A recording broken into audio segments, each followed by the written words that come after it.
Assalamualaikum warahmatullahi wabarakatuh. Bertemu lagi dengan Maamsi dari Syariah Saham. Di video kali ini kita akan mencoba membahas beberapa hal yang terkini dari pasar modal syariah, terutama di saham syariah. Yang pertama adalah tentang DES ya, daftar efek syariah di bulan Juli 2021. Jadi hari Jumat kemarin OJK ini menerbitkan merilis daftar efek syariah per tanggal 23 Juli. Dan kita lihat di situ ada sekitar 434 emiten atau saham yang masuk ke dalam daftar efek syariah. Dan ini juga membuat saya untuk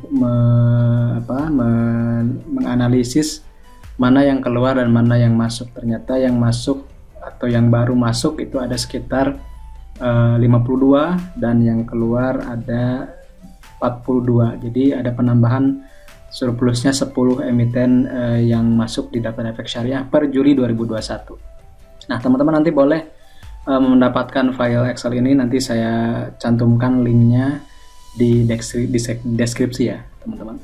Ya, terima kasih sudah subscribe, like, komen, dan menyimak video-video yang ada di channel ini. Terima kasih juga sudah follow Maamsi di Instagram, juga Syariah Saham di Instagram. Nah, yang kedua adalah terkait pertanyaan dari sebagian member yang japri ke saya juga terkait dengan feed terbaru dari Pak Juliardi Sunendar. Beliau ini adalah guru saya dalam hal analisis saham dari sisi fundamental ya, terutama dari value investing. Nah, beliau memberikan sebuah tanda kutip teka-teki ya di feednya itu.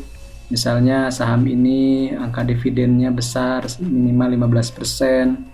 Kemudian juga CFO-nya atau cash from operation-nya itu tinggi begitu ya, saldo kas-nya tinggi. Kemudian enterprise value atau EV-nya itu 3,3 kali CFO gitu. Nah, ini adalah angka-angka yang menjadi misteri. Nah, tapi saya coba membongkarnya karena teman-teman juga mungkin penasaran saham apa. Jadi kalau saya sih melihatnya dari kata kuncinya di sini, sebenarnya dari kata kunci pertama itu udah ketahuan ya. Kalau yang sering di sini, emiten sudah merilis laporan keuangan full year di bulan Juli karena perusahaan memakai tahun fiskal yang terakhir 31 Maret. Nah, di sini. Jadi sebenarnya ini adalah clue-nya sebenarnya ya. Jadi ada beberapa emiten yang memang laporan tahun fiskalnya itu tidak sama dengan yang lain, tapi tidak banyak. Sedikit sekali ya, misalnya tahunannya itu per 31 Maret atau tahunannya itu per 30 April. Nah, itu ada beberapa. Dan dari sini saya sudah bisa membayangkan klasternya itu ya sahamnya itu aja gitu. Jadi sebenarnya saya langsung menunjuk bahwa ini kemungkinan adalah Hexindo Adi Perkasa atau dengan kode sahamnya Hexa. Nah, kemudian saya coba download laporan keuangannya. Kemudian saya juga baca tentang enterprise value itu rumusnya seperti apa. Saya temukan dari Investopedia.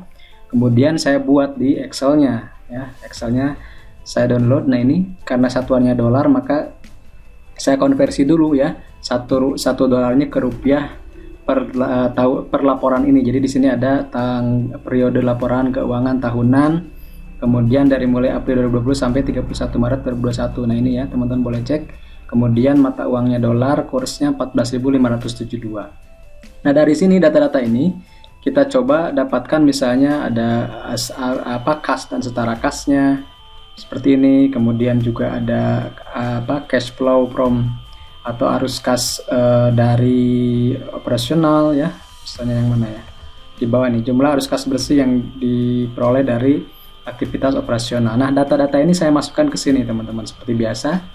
Jadi dengan menggunakan rumus dari Investopedia yang ini ya.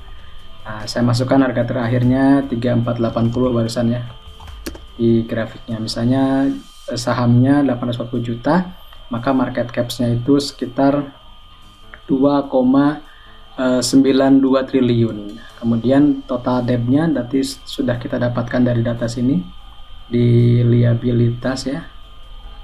Nah, kemudian kita cek dikalikan dengan rupiah atau dirupiahkan dulu karena ini dolar, maka kita dapat total debt-nya itu 1,19 T, cash atau secara cash-nya itu 524 miliar, dan cash from operational atau arus kas dari operasional itu sekitar 766 miliar.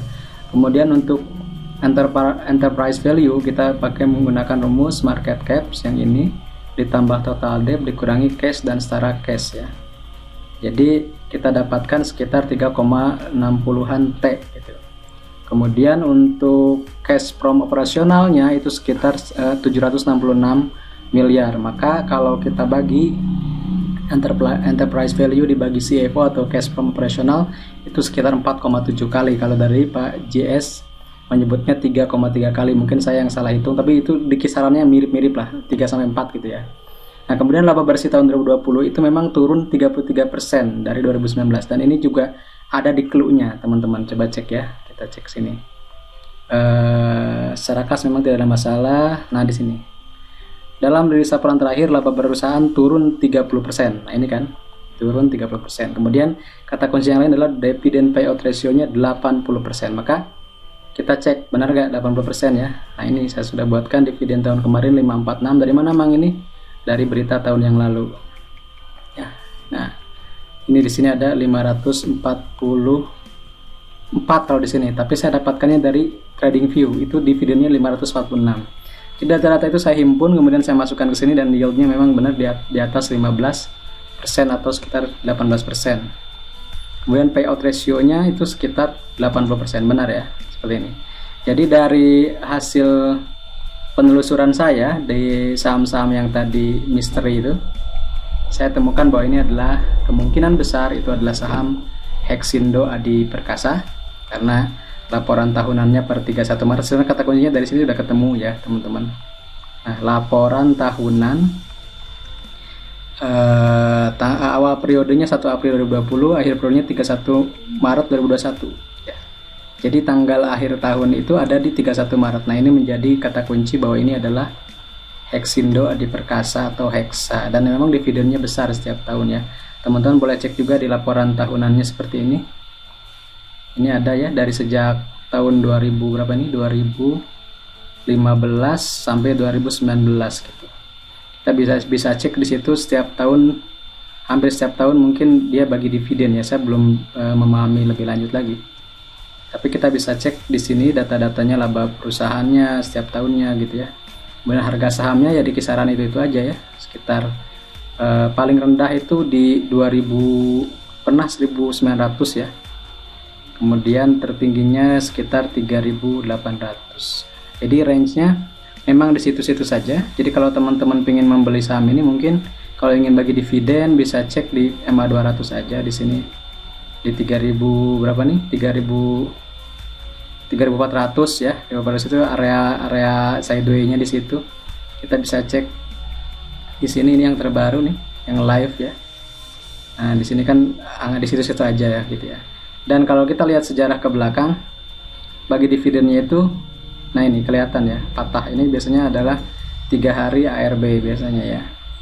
Itu dibaginya per bulan September Oktober. Jadi kalau mau nabung ya dari sekarang, ketika nembus MA 200 di sini boleh dilepas. Kalau yang trading atau mau bikin dividen ya tunggu sampai jatuh lagi seperti ini gitu ya.